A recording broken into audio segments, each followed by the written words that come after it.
boy has been trapped in hell for 80 years. When hungry he ate the bodies of monsters. When thirsty he drank his own tears. To survive, he began slaughtering monsters in hell.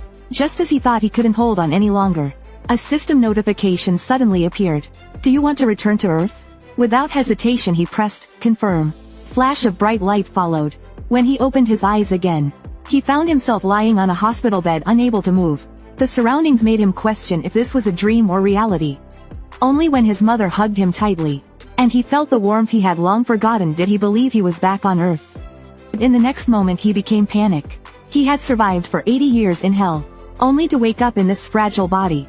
He would rather die in the cold abyss of hell than waste the rest of his life like this. He shouted desperately, I won't die like this. I have to go back. Just then the sky changed dramatically. Bolts of lightning poured down from above.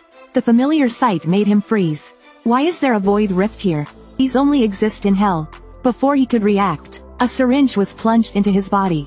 Gradually he lost consciousness. When he woke up again, a strange man stood beside him. It was his childhood friend Kanhao. The boy's name was Han Da-chung. He had collapsed on the day of his high school graduation, and had been in a coma for the past 10 years. His life was sustained only through IV drips. As a result his body had grown weaker by the day. It was only moments ago that he had awoken from his deep slumber. However, 80 years in hell had only passed as 10 years in reality. He learned that his mother had worked tirelessly, taking on 2 or 3 jobs daily to pay for his medical care. She had even fallen into massive debt. Hearing this, Han Da-chung was overwhelmed with guilt. Though he had fought alone for 80 years in hell, his struggle paled in comparison to his mother's decade of unwavering care. Now that he was back in the real world with family to care for, he knew he had to find strength. But his weak body could barely move. What was he supposed to do now? One day his mother took him out for fresh air. 2 burly men blocked their path. Their intimidating presence made his mother tremble. It turned out they were debt collectors. They were furious about the overdue payments, and came to the hospital to collect. With no way to repay the loan, what could they do now? His mother repeatedly begged for more time, but the thugs showed no mercy. One of them even punched her in the face. Seeing this scene, Han Da-chung was filled with rage. He roared hysterically, "You insects are lower than worms." In that moment all he wanted was to crush them to dust. But in his current state he was powerless. Seeing that this cripple dared to provoke them, the leader grabbed his collar and lifted him into the air. "Look at yourself now. Who's the real insect here?" With that the thug tossed him like trash. Then they began kicking and punching him mercilessly. Han Da-chung was overwhelmed with frustration. He had once ruled hell, even slaying demon kings under his blade. Now he was being treated like a bug. Just then, a system notification suddenly appeared. Mission triggered. Do you accept the mission? His eyes widened thinking he was hallucinating. But soon he realized it was real. The system had been his only hope of survival in hell. It proved that everything he experienced in hell wasn't a dream.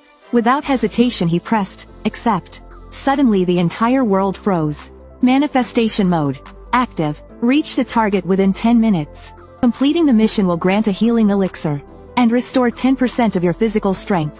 Although he didn't fully understand manifestation, he was willing to risk everything for recovery. He crawled toward the goal with all his strength. The endpoint was so close, yet he had only managed to move a few meters. Most of the time had already passed. His body simply wasn't capable of reaching the target. He gradually calmed down. Since the system set this mission, there must be a way to complete it. Then he noticed the wheelchair nearby. In an instant he was confident he could complete the mission. He struggled onto the wheelchair. At the very last second, he reached the designated location. He received the system's reward. Without hesitation he drank the recovery potion. Instantly the pain in his body vanished. His fragile body felt a hint of strength.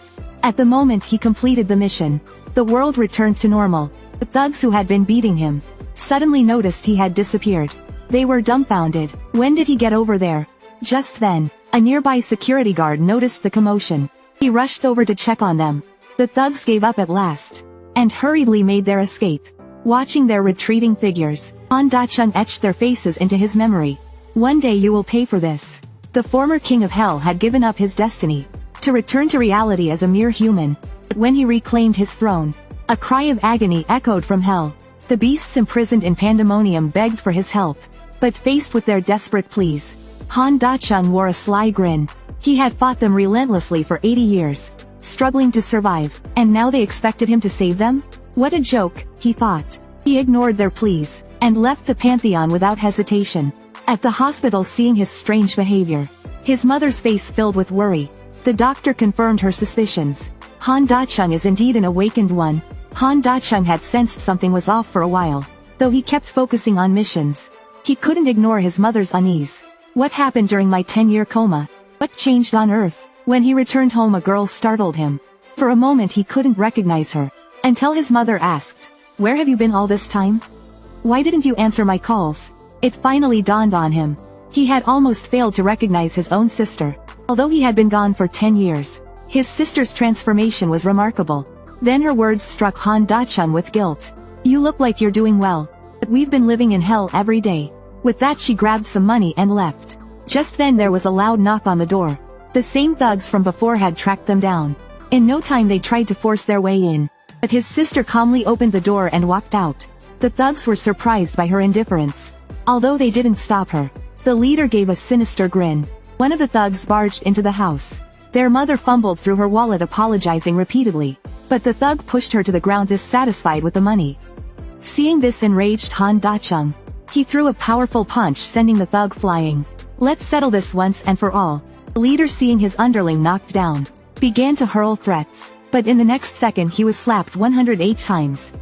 Another thug drew a knife, aiming to stab him, but in a blink, Han Da-chung had already seized his arm. "This is the hand that pushed my mother, right?" With a sickening crack, he twisted the thug's arm into a pretzel. The leader glared at Han Da-chung furiously. "Do you think this ends here?" But as the king of hell, Han Da-chung wasn't afraid of threats. "Looks like you don't mind being wiped out." Thankfully their mother intervened just in time. The thugs narrowly escaped. They fled in panic, but it seemed they had no intention of giving up. They were afraid of Han Da-chung for a moment, until they saw his sister Han Jisho and abruptly stopped. Even when facing a million demons, he had never wavered. Instead he grew more excited. Compared to the horrors of hell, these thugs were no more than insects.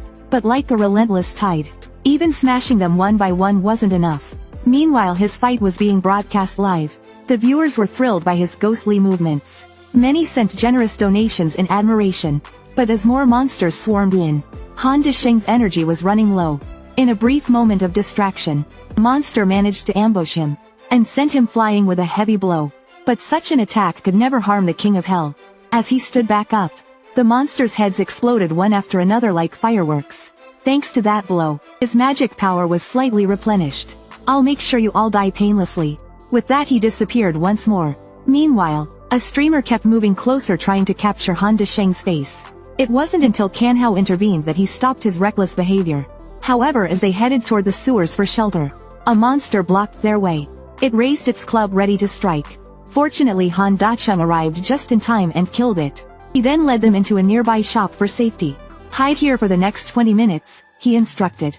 "I need to find a way to restore my magic." He summoned the Pantheon. Suddenly a void rift appeared. Kanhao was left speechless by this display. He's powerful enough to open a rift in space-time? Before he could react, Han Da-chung had already entered the Pantheon. After fighting off a few weak monsters, he started to feel exhausted. He called up his status screen. His magic recovery rate was only 10%. "I need to restore my power fast." Just then the system sent a prompt. "Log integration required, Your Majesty. Once integrated, the logs will recreate key events. Completing the task will grant appropriate rewards." Han Da-chung suddenly remembered the journal he kept in hell.